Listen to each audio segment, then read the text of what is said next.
क्या एक मिसाइल हमले में बाल बाल बच गए थे नितिन गडकरी? हमास के हानिया को जब निशाना बनाया गया था तो गडकरी भी निशाने पर आ गए थे।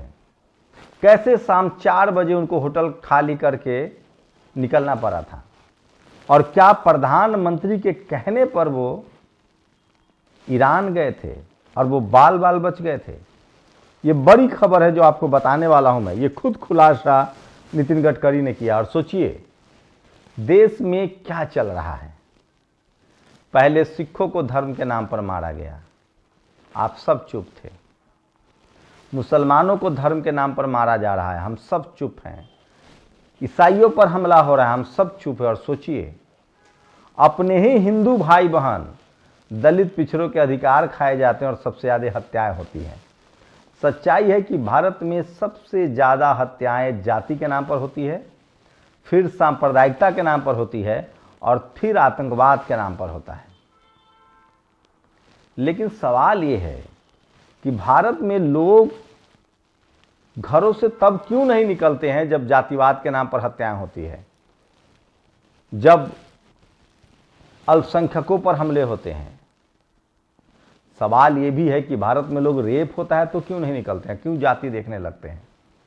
इस पर ही बात करूंगा। और आज ही के दिन बाबा साहब ने अपने ब्राह्मण साथियों के साथ मनुस्मृति का दहन किया था जब देश गुलाम था, और जो लोग मनुस्मृति से उसको चलाते थे। तो देश जब गुलाम था तब मनुस्मृति दहन हुआ था। लेकिन सवाल है कि जब आज देश आज़ाद है, मनुस्मृति जैसे को ख़त्म कर दिया गया, उसके बाद भी वो कौन लोग हैं जो मनुस्मृति को मानते हैं। और क्यों उड़ीसा के कटक में बामन मेश्राम के बामसेफ के राष्ट्रीय अधिवेशन, जिसके पंडाल वंडाल भी लग गए थे, कैंसिल कर दिया गया। उसके बाद 22 फरवरी को फिर से बामन मेश्राम नागपुर में आरएसएस कार्यालय का घेराव करेंगे। आज उनके समर्थकों ने उड़ीसा के कटक में प्रदर्शन किया। नमस्कार, मैं शंभू कुमार सिंह और आप देख रहे हैं नेशनल दस्तक। ये वो खबरें हैं जो आपको बताना जरूरी है। सोचिए नितिन गडकरी के खुलासे से सनसनीखेज खुलासा हुआ, हंगामा मच गया है।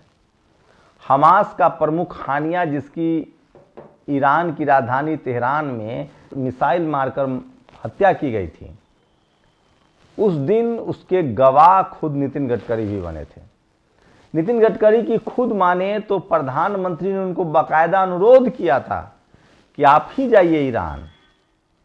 और कहा जा रहा है कि जिस होटल में ये ठहरे थे उसी होटल में हत्या हुई थी। सोचिए अगर कोई चूक हो जाती तो।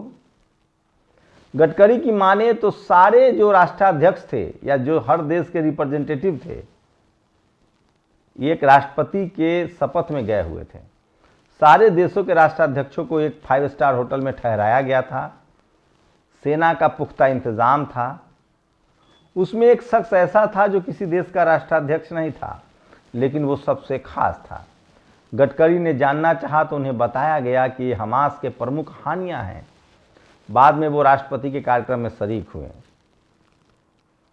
दोपहर में खाना खाने के बाद नितिन गडकरी सो गए। शाम में भारतीय राजदूत आया और उनको जगाया और कहा कि जल्दी होटल से निकलिए। उन्होंने पूछा क्या हुआ है, तो उन्होंने कहा कि सटीक मिसाइल से हानिया की हत्या कर दी गई है, जो हमास का प्रमुख था। अब नितिन गडकरी ने कहा है कि इसका मतलब है कि अब दुनिया को तकनीक के तौर पर हराया जा सकता है। तो तकनीक का विकास करना जरूरी है, डेवलपमेंट करना जरूरी, रिसर्च। मैं इसीलिए बता रहा हूँ, भारत के धन्ना सेठ सिर्फ पैसा कमा रहे हल्दी मिर्ची बेच के। जो बनी हुई संस्थाएं हैं उसको बेचकर। सोचिए 800 मतलब पहला खरबपति एलन मस्क होने जा रहे हैं। $800 बिलियन। वो नमक तेल हल्दी नहीं बेचते हैं, वो एयरपोर्ट भी नहीं चलाते हैं, वो इलेक्ट्रिक भी नहीं, बिजली भी नहीं बेचते हैं। एलन मस्क जो है वो रिसर्च में पैसा लगाता है। एलन मस्क की टेस्ला कार आई, इलेक्ट्रिक व्हीकल में सबसे शानदार। एलन मस्क की स्पेस एक्स कंपनी है जो आपको अंतरिक्ष में ले जाती है। एलन मस्क रोबोट बना रहे हैं जो सेना का काम आएगा।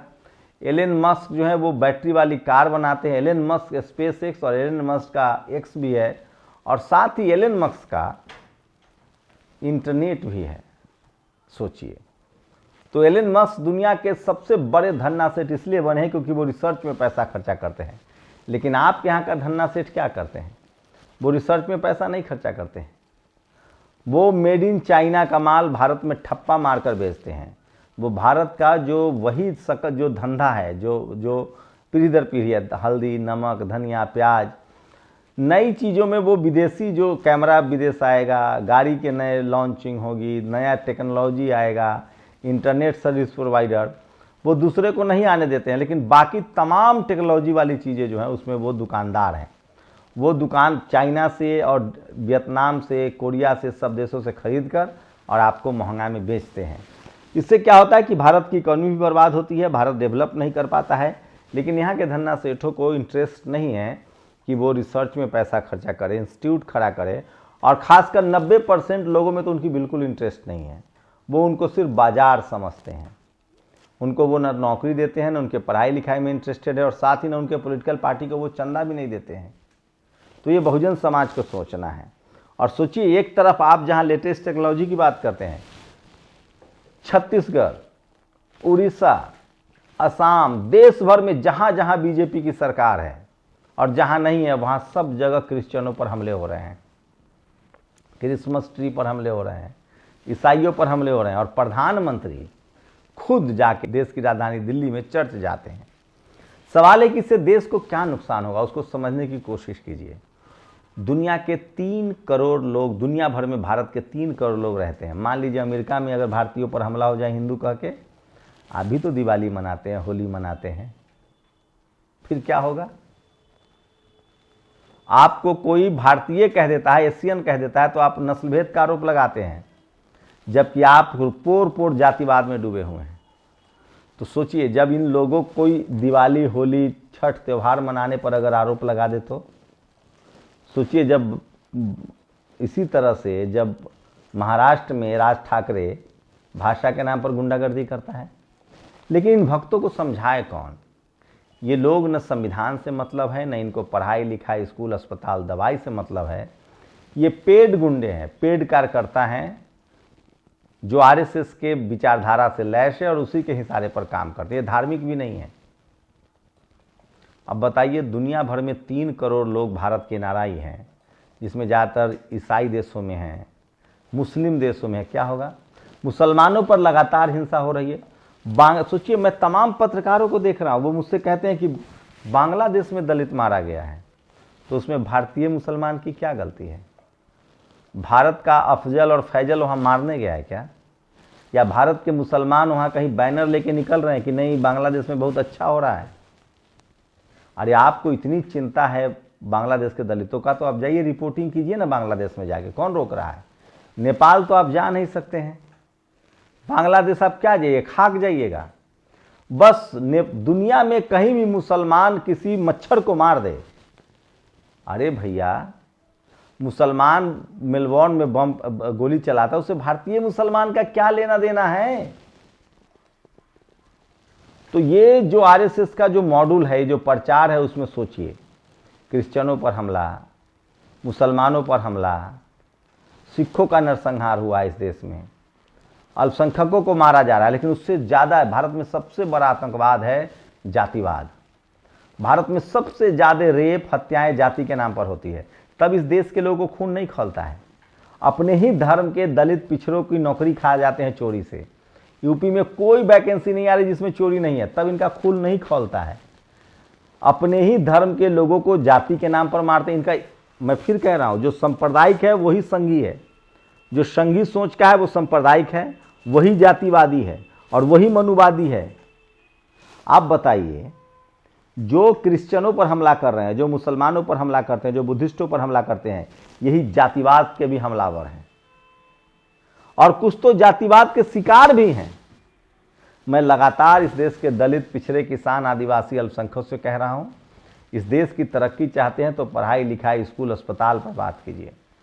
सोचिए, अगर क्रिश्चियन देशों ने इन दिवाली और होली मनाने पर हमला करना शुरू कर दिया तो आप कल्पना कीजिए अरब देश में कितने भारतीय काम करते हैं। अगर उन्होंने आपके त्योहार बनाने पर, मंदिर जाने पर हमला शुरू कर दिया तो भारत का संविधान हर धर्म की सुरक्षा देता है। और रही बात भारत में हत्याओं का, तो सबसे ज़्यादा हत्या यहाँ जाति के नाम पर होता है। तब आपका टीवी अखबार का खून नहीं खौलता है। सबसे ज़्यादा हत्या और रेप जाति के नाम पर होता है, पहले आदिवासी, दलित, पिछड़े, अति पिछड़े, अल्पसंख्यक, किसानों के साथ सबसे ज़्यादा हत्या, सबसे ज़्यादा। इस देश में तो कस्टोडियल डेथ सबसे ज़्यादा होता है। आतंकवादी हमले में सबसे कम लोग मारे जाते हैं जितना जातिवाद में मारे जाते हैं, तब खून नहीं खौलता है। इसका मतलब आप हिपोक्रेट हैं। सोचिए, आपके जिन संघ के विचारधारा के लोग हमला कर रहे हैं इन लोगों पर, प्रधानमंत्री जा रहे हैं ओमान, हलाल मीट का समझौता कर रहे हैं जॉर्डन जाके, ओमान जाके, ये यहाँ मुसलमानों को मार रहे हैं। आप सोचिए, ये सब कुछ राजनीति है और इसमें मीडिया सबसे बड़ा भागीदार है। मुझे बताइए, बांग्लादेश में जो हो रही है हिंसा, उसमें भारतीय मुसलमान की क्या गलती है? कौन भारतीय मुसलमान समर्थक कर रहा है? भारत सरकार सबक सिखाए बांग्लादेश को, क्या कमी है? लगाए जाए सेना वहां और इन पत्रकारों को भेजा जाए रिपोर्टिंग करने के लिए। रिपोर्टर का तो काम है। क्या दुनिया भर के मुस्लिम देश जब फिलिस्तीन पर हमला हुआ तो रिपोर्टिंग करने नहीं गए? 500 पत्रकारों की जान गई। क्या वो अपने अपने देश से बैठ के ट्वीट कर रहे थे कि अरे बांग्लादेश में दलितों को मार दिया, भारत में लिबरल हिंदू चुप क्यों है? वो जाके रिपोर्टिंग कर रहे थे। मेरा क्या लेना देना है पाकिस्तान और बांग्लादेश से? मैं तो चाहता हूं कि वो दोनों देश नर्क में चला जाए। जो देश धर्म के आधार पर चलेगा, धार्मिक उन्माद में रहेगा, उसका पिछड़ापन होना जायज है। अब उससे भारतीय मुसलमानों का क्या लेना देना है? कल किसी बुद्धिस्ट कंट्री में किसी का पर्स कट जाएगा तो बुद्धिस्टों ने काट लिया।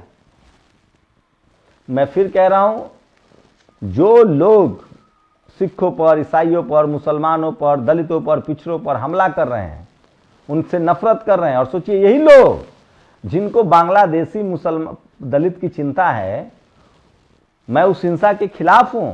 भारत सरकार डिप्लोमेटिक तरीके से कार्रवाई करे। भारत में वो ताकत है कि अपने पड़ोसी देशों पर नकेल कस सकता है, कसना भी चाहिए।